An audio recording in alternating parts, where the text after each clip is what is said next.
It is a great honor to host this event and to join President Biden. This new plan demonstrates the expected long-term positive impact of the Inflation Reduction Act that is driving the transition to clean energy and job creation.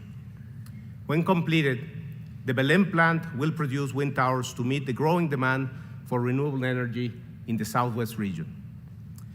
At this time last year, Arcosa Wind Towers, as well as the North American wind tower industry, was facing significant challenges and uncertainty. Next week marks the one-year anniversary of the passage of the Inflation Reduction Act that is providing a significant multi-year catalyst for our industry. Thanks to President Biden's leadership with the passage of the Inflation Reduction Act, we have received over $1.1 billion in orders for wind towers.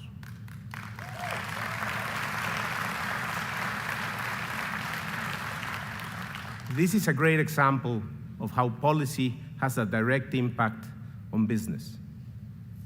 A year ago, as I mentioned, Arcosa Wind Towers had no work for 2023. We were really struggling. And then in August, the Inflation Reduction Act passes, and just a few months later, we received the largest wind tower order we have received in the history of the company.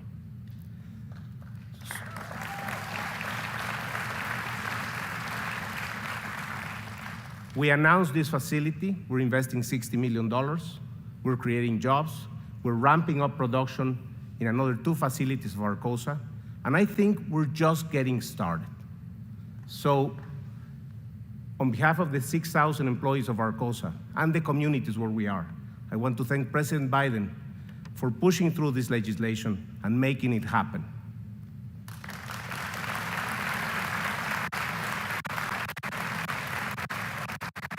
I also want to thank Senator Heinrich, Senator Lujan, and Governor Lujan Grisham for being here, and also our great friends and partners from GE Vernova who made it happen also. So thank you very much. And with that, it's my honor to introduce the person who has made today possible, President Joe Biden.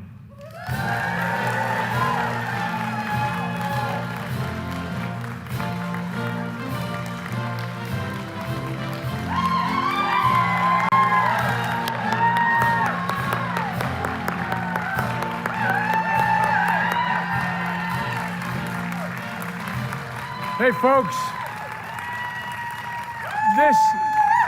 this is a team sport. It's a team sport. I'm going to talk about that in a minute. Thank you for the nice comments. Thank you, Mr. President. Thank you. Antonio, please, if you have a seat, take it. Antonio, thank you for that introduction and for hosting us here today. Governor, you are where are you sitting? You're the very best, kid. You're the best. No. That's a fact. You're the best. I love you. Thank you. Thank you. And Senator Heinrich, I tell you what, I'm glad I was a flanker back. I'm glad I didn't have you on the other side as a tight end. But good to see you, man. Thank you, and thank your whole family. Great to meet you. And that guy sitting next to you, you know, Ben Ray Lujan, I don't know where he came from, but I tell you what, I told him, I'm prepared to help in terms of making sure that that those folks are taken care of, by the way.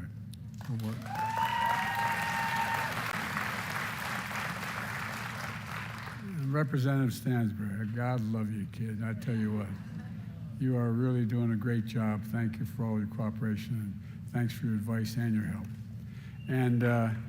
And Teresa Leger Fernandez, who isn't here today, what am I thinking? I thought you had to leave. By the way, her son there, I tell you what, keep an eye on him. I may be calling him Mr. President someday. I don't know. Gabe is the one who couldn't be here today. He's incredible. You have an incredible congressional delegation. You really do here. First rate, you really do. And thanks to all the tribal leaders for being here.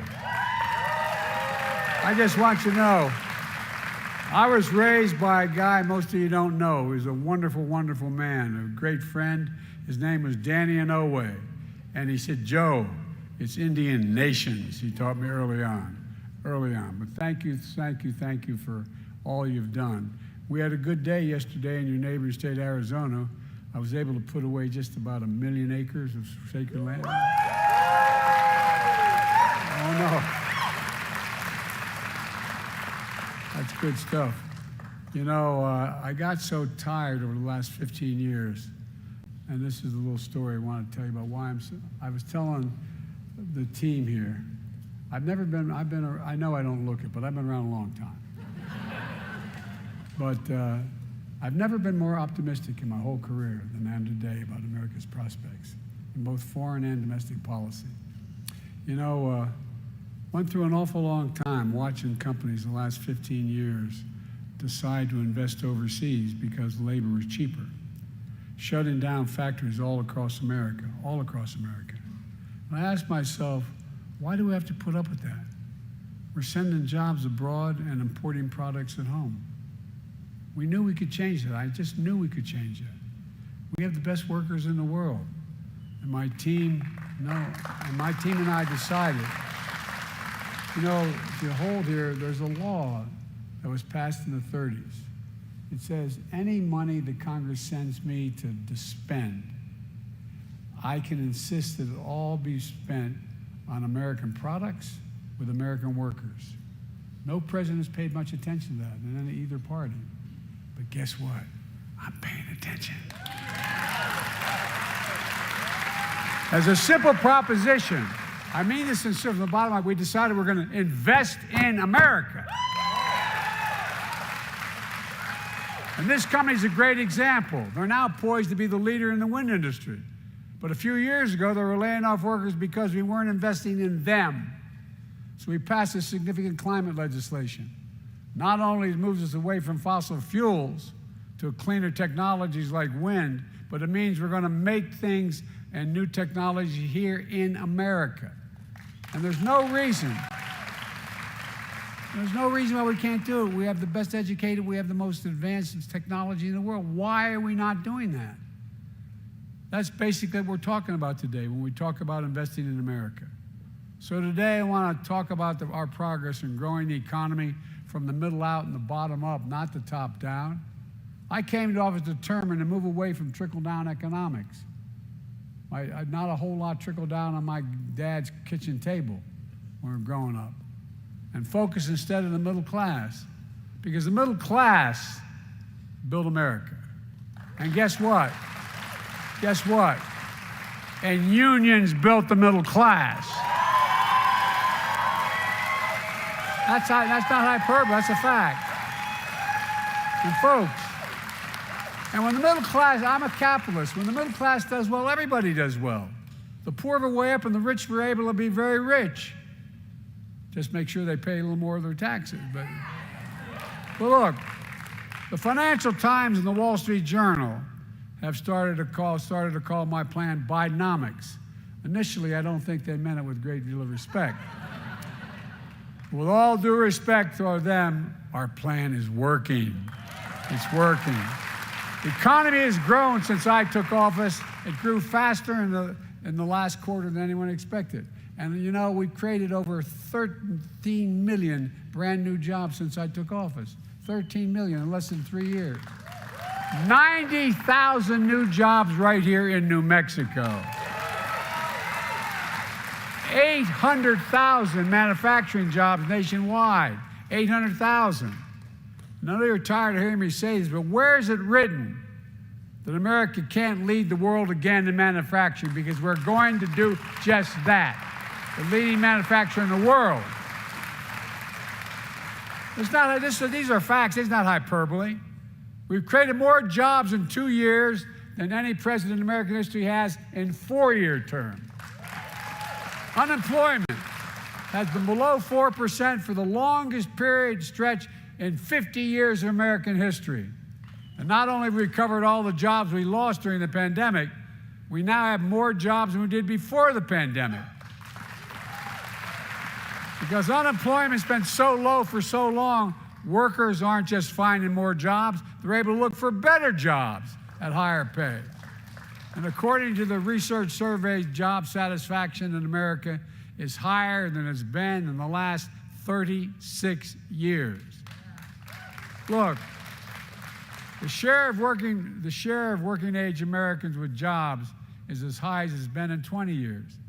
That's never happened under my predecessor. So where are we now? Well, unemployment is down, and so is inflation. Remember, all the experts, including some that worked for me, told us that to get inflation under control, we need to lower wages and reduce the number of people working. No, that's been sort of gospel, not a joke. Seriously, some of you in the audience are economists, you know that. But I never bought it. The problem was too many people are working, making too much money. That's not the problem. There's a lot of reasons for inflation is up. First, the pandemic. Second, the war in Ukraine. Third, broken supply chains. Now, one reason we've seen inflation fall by 2/3 without losing jobs is we're seeing corporate profits come back down to earth. We have more to do, but inflation is now at its lowest point in 2 years. In fact, we have the lowest rate of inflation among the world's major economies. No other major economy in the world is inflation as low as we are. It's down from 9% to 3%. There's a lot more work to do. I'm not satisfied with where it is. More work ahead. The Washington Post recently suggested in a front page article, I think it's front page, that, quote, Republicans may have to find something else to criticize Biden for now that inflation is coming down. I'm sure they'll find something. At the same time, pay for low-wage workers has grown at the fastest pace in over 2 decades, and wages are growing faster than inflation. And we're continuing to make progress in fixing the supply chain. For example, we couldn't access semiconductors during the pandemic because the factories making them overseas were shut down. You all know semiconductors are those little small computer chips about the size of any of a fingertip that affect nearly everything in our lives, from cell phones to automobiles, refrigerators, to the most sophisticated weapon system, including the systems that Los Alamos and Sandia National Laboratories provide for our national security. America invented these chips. We invented them. We went to the moon. We made them work better. We made them more sophisticated. But over time, we went from producing nearly 40% of those chips, the world's chips, down to 10%. That's why I designated and I signed, and I insisted that it be written and passed, the Chips and Science Act, exactly almost 1 year ago today, very short. Now, all over the country, semiconductor companies are investing in record billions of dollars. By the way, you know how much has been committed in the Chips and Science Act to be invested in America? $230 billion. $230 billion to bring chip production back home in Ohio, New York, Arizona, and right here in New Mexico. Look, just a few years ago, Intel cut 700 jobs at a semiconductor fab in Rio Rancho. Now they're expanding their fab with a $3.5 billion investment, creating 700 new jobs, many of which won't require a college degree. And by the way, of this over $200 billion, they're building fabs. They're just called factories. They're the size of a football field, not much wider than this. And guess what? Average salary is about 130,000 grand. And guess what? You don't need a college degree. Make over $100,000 is about time. And folks, unions are building the structures as well. Look, folks, that's Bidenomics. Since I took office, we've attracted over $500 billion in private investment in manufacturing and industries of the future right here in America. According to Morgan Stanley and Goldman Sachs and Wall Street, my Investing in America agenda is leading to a boom of manufacturing investment. Spending on construction for manufacturing plants nearly doubled in the last 2 years, after growing only 2% the previous 4 years. Last quarter, Factory construction contributed more to the gross domestic product than any time in 40 years. 40 years. Instead of exporting American jobs, we're creating American jobs, and we're exporting American products. And we're seeing it right here in America. We're seeing it in New Mexico as well. In 2008, Solo Cup Factory shut down right here, right where we're standing. 200 people lost their jobs. Nearly a decade and a half later, a plastics company bought the site. It shut down after 3 years, laying off 100 workers. It's been idle ever since. Now it's coming alive again. Arcosa makes wind turbines, wind towers. That's the thing that holds most. When I say that, people look at me like, wind tower. You all know what a wind tower is. They look at me like, what the hell's a wind tower? That's a key component. You know, you have to have it to hold up those blades. You know how long? By the way, I was in eastern Colorado looking at the blades manufactured. Those blades are 103 yards long, longer than a football field.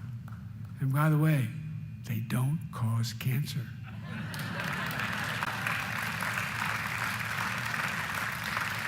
And by the way, wind energy is cheaper than fossil fuels.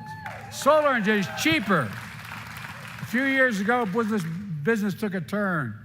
They were forced to lay off 200 employees at plants all across America. Now, thanks to the new law I signed, making historic investments in clean energy, business is booming again. By the way, that we call it the Inflation Reduction Act, but within that is the act related to climate.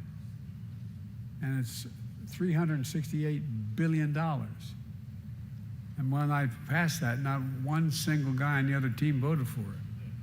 Nobody voted for it on the other team.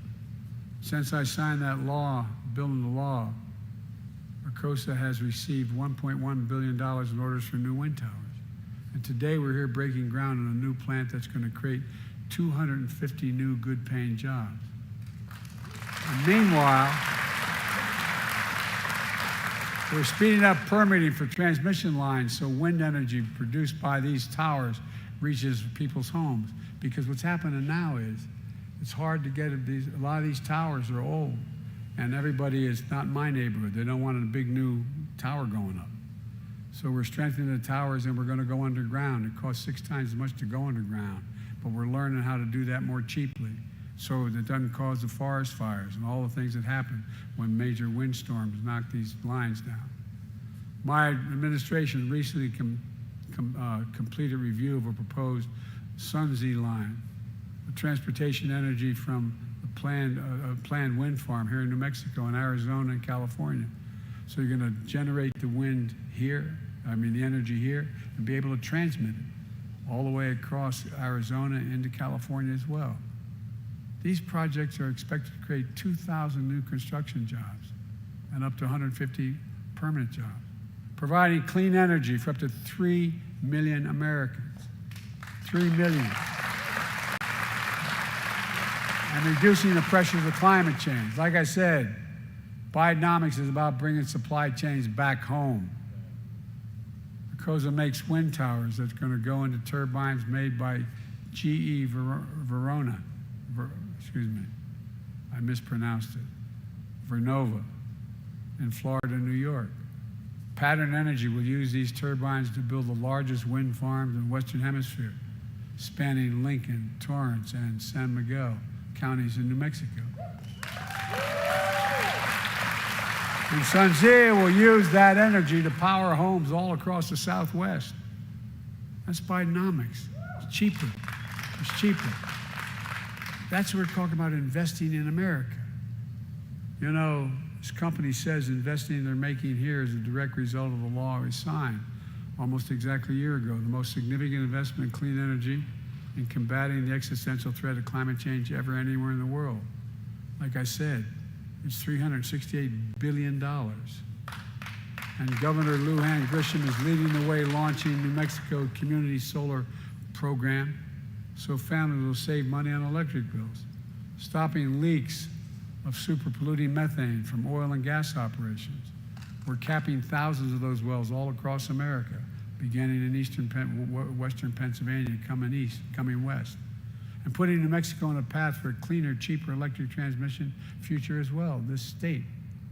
Folks, when I think climate, I think jobs. I don't think all the dangers, there's real danger, but the jobs to fix the problem. My mother used to have an expression. After I lost my wife and daughter, she was trying to console me. She said, Joey, out of anything bad, something good will happen if you look hard enough for it. Well, all across America, we're looking. There are going to be a lot of good things that are going to happen as a consequence of this problem we're facing. What Arcosa is doing here is part of a much broader clean energy manufacturing. It's going to happen in big cities and rural communities as well. Like in Colorado, where CS Wind broke ground on what will be the world's largest wind tower manufacturing plant. And coincidentally, CS Wind is Congresswoman Lauren Boebert, you know, that very quiet Republican lady? It's in her district, who, along with every other Republican, voted against this bill.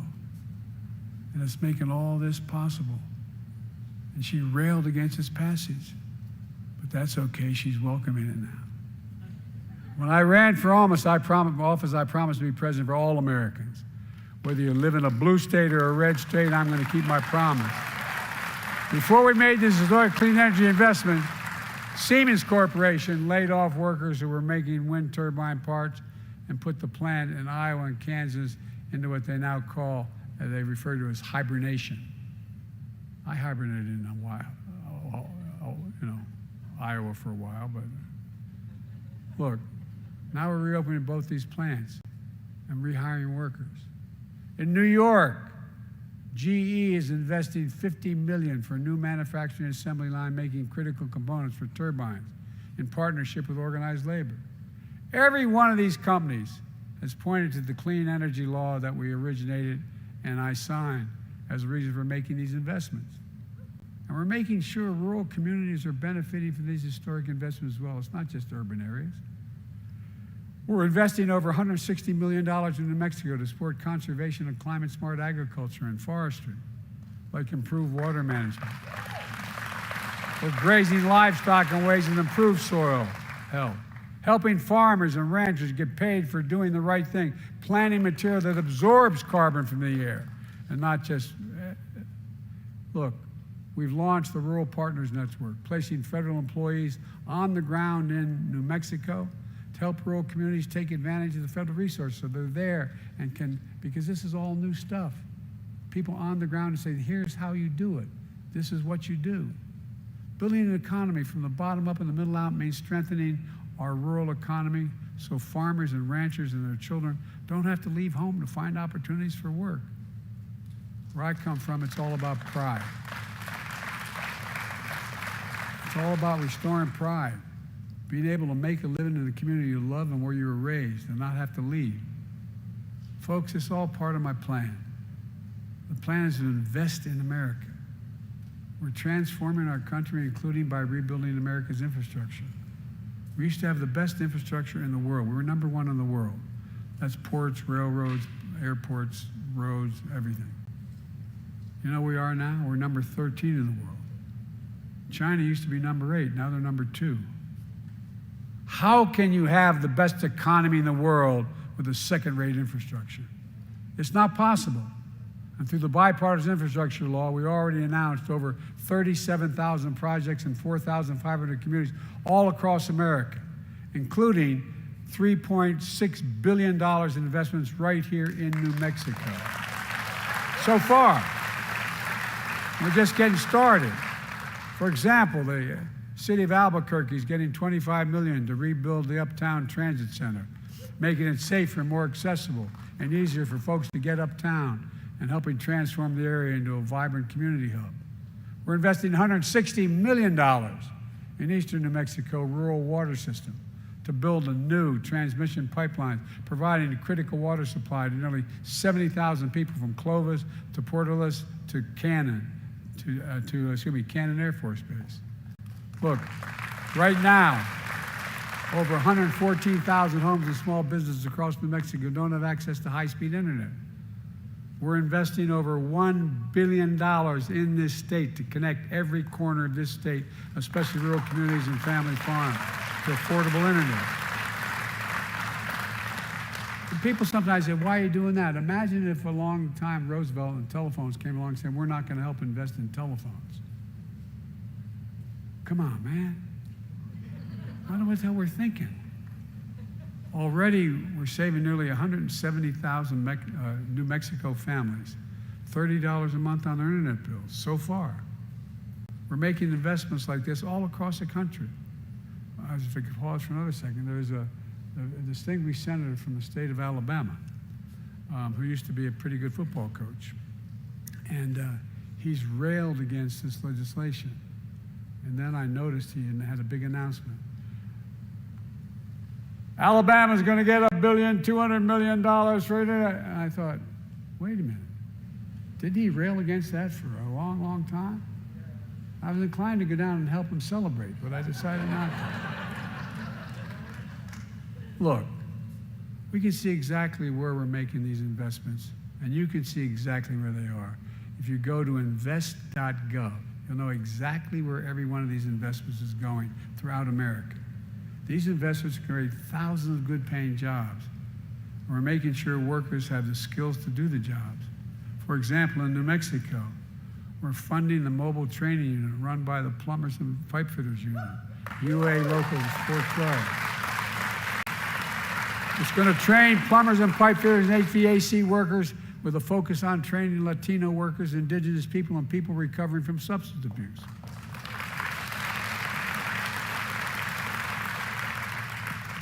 And I know you're probably thinking what a lot of our very conservative Republican friends, Biden's spending all this money, man, my taxes are going to go up.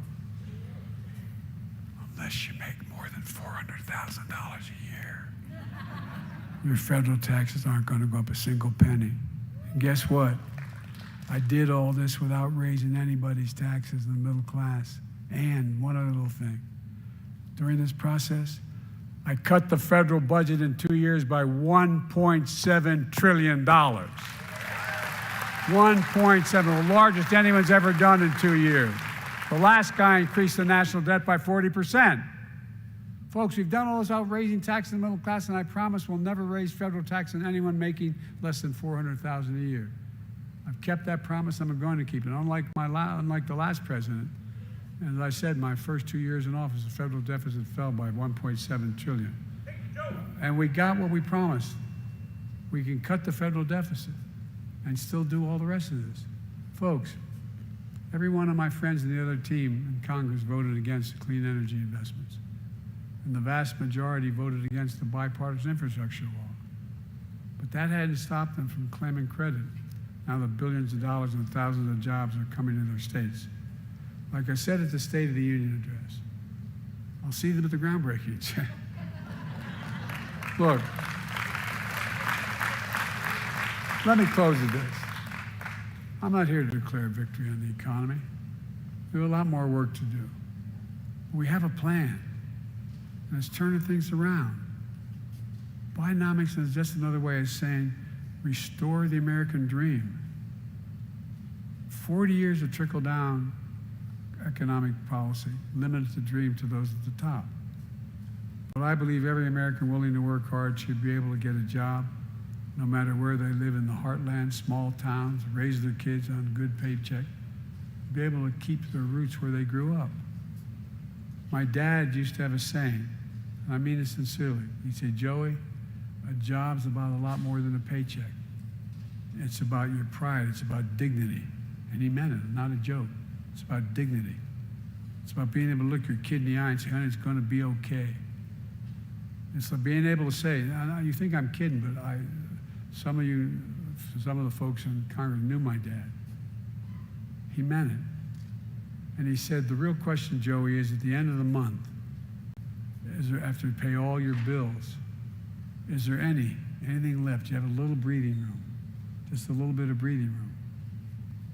Well, folks, that's part of the American dream. And that's Bidenomics. It's rooted in what I've always worked best in this country, investing in America, invest in Americans. Because when we invest in our people, when we strengthen the middle class for stronger economic growth, that benefits everybody, the poor, the wealthy, everybody. And for the longest time, we've been told to give up on American manufacturing, that it can't happen again, that we just can't do it anymore. Well, as you might have noticed, I've never believed that. As I said, America used to lead the world in manufacturing. We're going to do it again. I can honestly say, I've never been more optimistic about America's future. Just remember who we are. We're the United States of America. And there's nothing beyond, I mean it sincerely. Think of any objective we've set as a goal that we've ever not met. Name one. No matter what it is. We've never, when we've worked together, failed. Nothing's beyond our capacity to work together. And God bless you all, and may God protect our troops. Thank you so much.